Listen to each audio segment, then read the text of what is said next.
Video में दो चीज़ों पर हम लोग बात करने वाले हैं। एक तो असदुद्दीन ओवैसी साहब पर जो हमला हुआ है गुजरात के अंदर, उसके बारे में भी बातें करेंगे। उसके अलावा दूसरा जो इम्पोर्टेंट टॉपिक होगा वो बिहार के अंदर राजद और एआईएमआईएम के बीच की हुई वार्तालाप और उनके बीच की हुई गुफ्तगू ने जो है सोशल मीडिया पर काफ़ी ज़्यादा धमाल मचाया हुआ है। क्या उन दोनों के बीच बातें हुई थी, आइए बहुत सारी चीज़ों के बारे में बातें करने हैं। जो नए हैं वो बराए मेहरबानी चैनल को ज़रूर सब्सक्राइब करें और वीडियो को ज़रूर लाइक करें। हम बात करते हैं बिहार के अंदर जब से उपचुनाव हुआ है और उसका जो परिणाम आया है खास करके गोपालगंज के अंदर, वहाँ के परिणाम से जो है काफ़ी ज़्यादा लोगों का अलग अलग ओपिनियन और अलग अलग नज़रिया आने लगा है। जबकि कुछ लोग जो आरजेडी के सपोर्टर्स है, जो एमआईएम के हेटर्स है, वो लोग डायरेक्टली जो एमआईएम के ऊपर निशाना साध रहे हैं, उनके ऊपर एलिगेशन लगा रहे हैं कि देखिए क्लियर हो गया ना कि एमआईएम किस तरीके से बीजेपी की बी टीम है। लेकिन इसके पीछे एक ज़बरदस्त स्टोरी निकल कर आ रही है, वो आप लोगों को नहीं पता है। वो खुद जो है आज एमआईएम के जो ही नेता है, जनरल सेक्रेटरी है आफ्ताब अहमद, उन्होंने इस चीज़ को जो है लोगों के सामने, मीडिया के सामने जो है चीज़ें रखी है। क्या ही ज़बरदस्त है, आपको जानना बहुत ज़रूरी है। फिर आप डिसाइड कीजिएगा कि कौन सही कौन गलत, कितना सही एमआईएम और कितना गलत आरजेडी, ये आपको पता चल जाएगा। चलिए शुरू करते हैं। बेसिकली बात ये है दोस्तों कि जब ये खबरें आ रही थी कि बिहार के अंदर जो एमआईएम के 5 एमएलए है वो खरीद लेंगे आरजेडी, अब उससे पहले जब टूटा था उससे पहले एक बार खबरें ज़रूर आई थी कि जब उसी खबर को सुनते हुए, उसी खबर को देखते हुए बिहार के 3 लीडर, एक इंजीनियर आफ्ताब अहमद जो कि जनरल सेक्रेटरी है बिहार के, वो अख्तरुल ईमान साहब जो कि बिहार के प्रदेश अध्यक्ष है वो, और यूथ प्रेसिडेंट आदिल हसन साहब, वो तीनों जो है वो आरजेडी के खेमे में जाते हैं और वहाँ पर मुलाकात करते हैं लालू यादव और तेजस्वी यादव से, और उनके सामने बैठकर गुफ्तगू करते हैं। और वो ये कहते हैं कि देखिए एमआईएम के जो नेता है वो कहते हैं आरजेडी वालों से, यानी कि लालू यादव और तेजस्वी यादव से, कि देखिए हमने स्पीकर के चुनाव में भी आपको ही समर्थन दिया था,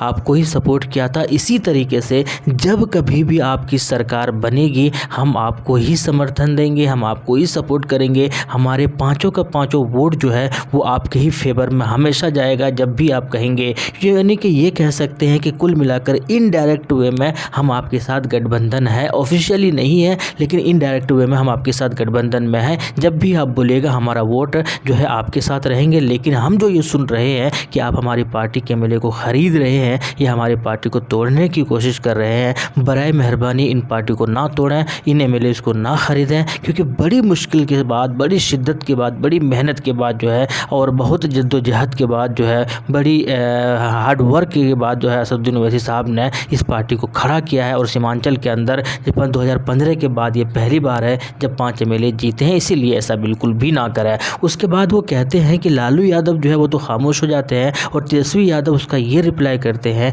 कि भैया हम तो सुन रहे हैं कि आरजेडी वाले नहीं बल्कि जदयू वाले आपको तोड़ने की कोशिश कर रहे हैं। जबकि अख्तरुल ईमान साहब की तरफ से ये आवाज़, अब ये बातें आती है कि नहीं जदयू वाले नहीं बल्कि आरजेडी वाले जो है हमें तोड़ने की कोशिश कर रहे हैं। और उस वक्त आरजेडी और जदयू एक नहीं हुए थे, जदयू जो है बीजेपी के साथ गठबंधन में थी। तो कुल मिलाकर ये जो चीज़ें हुई थी और उसके बाद जो है ये बताया गया था, हालांकि कहा गया कि तेजस्वी यादव जो है डिप्लोमेटिक आंसर दिए थे और लालू यादव जो खामोश हो गए। तो उसके बाद वहाँ से आते हैं और उसके बाद उनकी पार्टी को तोड़ते हैं। अब उसके बाद क्या हुआ, उन्होंने कहा है, एमआईएम के जो लीडर है और नेता है, उन्होंने कहा है कि हम ये सोचे हुए थे कि हमारी जो पार्टी है, हम बिहार के अंदर बहुत ज़्यादा वोटों का बिखराव ना हो, बहुत ज़्यादा जो पॉलिटिक्स का खिलवाड़ ना हो, इसीलिए हम सीमांचल तक ही महदूद रहने वाले थे। हम सीमांचल के बाहर उतना ज़्यादा वर्क भी नहीं कर रहे थे और उतना ज़्यादा काम भी नहीं कर रहे थे और वक्तन फ़वक्तन जो है कैंडिडेट के हिसाब से या जगह के हिसाब से अपना उम्मीदवार भी उतार रहे थे। लेकिन जब से उन्होंने हमारी पार्टी को तोड़ा है और हमारी बातों को बिल्कुल भी जो है सही कंसिडर नहीं किया है,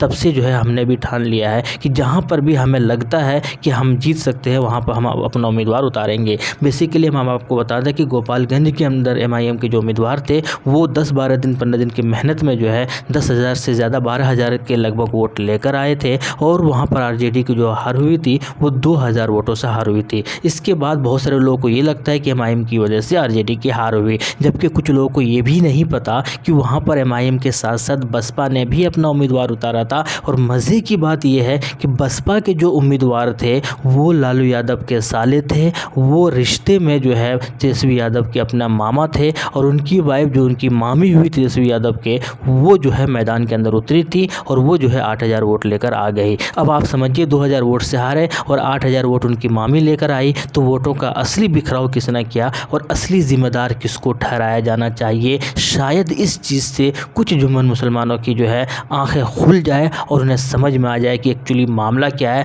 हकीकत क्या है। खैर, इसके अलावा हम बात करते हैं दोस्तों, अब चीज़ें आपको समझ में आ गई होगी, इसीलिए कुढ़नी विधानसभा के बारे में कहा है कि भले ही ये ऑफिशियली अनाउंसमेंट जो है अभी हुआ नहीं है बिहार की तरफ से, बातें ज़रूर हो रही है और अख्तरुल साहब ने भी ये कहा है कि हम उतारेंगे, लेकिन इंजीनियर आफ्ताब अहमद साहब का कहना है कि सर्वे हो रही है वहाँ पर और अगर सर्वे पॉजिटिव वे में रिजल्ट आता है तो हम अपना उम्मीदवार ज़रूर उतारेंगे कुढ़नी के अंदर, जो कि 5 दिसंबर को चुनाव होना है और वहाँ पर बाई इलेक्शन है, यानी कि उपचुनाव है। और उस जगह पर भी अगर MIM अपना उम्मीदवार उतारते हैं तो RJD डरी हुई है कि कहीं फिर से गोपालगंज वाला रिजल्ट या गोपालगंज वाला जो नतीजा है, परिणाम है, वही कुढ़नी विधानसभा के अंदर देखने को ना मिले। अब ये समझना होगा कि किस तरीके से RJD अपना जो है राजनीति यहाँ पर करती है, ये देखना बड़ा दिलचस्प होगा। इसके अलावा हम बात कर रहे हैं दोस्तों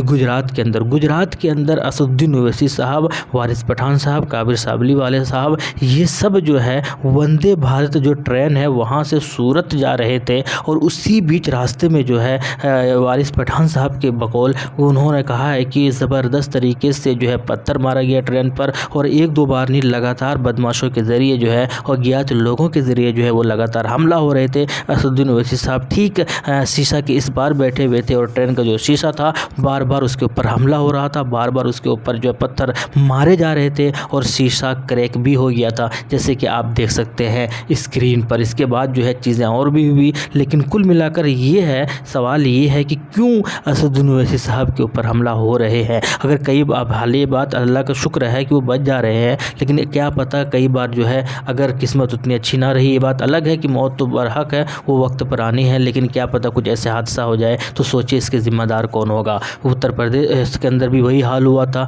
वहाँ पर भी लोग जाकर खुली तौर पर बुलेट चला रहे हैं, गोली मार रहे हैं और यहाँ पर भी पत्थर मार रहे हैं। समझने की ज़रूरत है इस तरीके से ये बदमाश लोगों को ऐसी सज़ा क्यों नहीं दी जा रही है कि जिससे ज़माना याद रखे, जिससे लोगों के अंदर जो दहशत तारी हो जाए कि एक ऐसे लोग, एक ऐसे नेता जिसे लोग चुनकर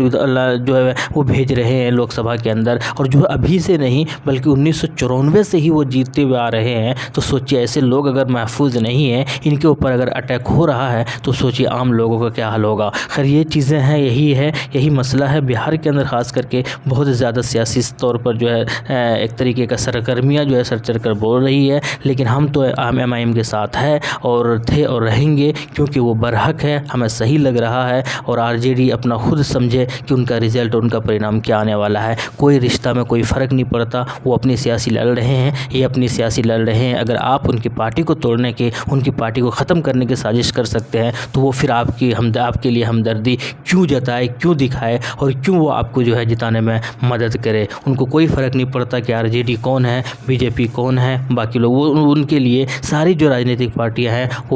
वो उनके अपोजिशन पार्टी है, वो उनके अपोज में है। इसीलिए वो अपना लड़ाई लड़े, अपना चुनावी तौर पर जो है वो मैदान के अंदर आए और जीत हासिल करे। आपका क्या कहना है कमेंट सेक्शन में बताइएगा। शुक्रिया, जय हिंद, लव यू।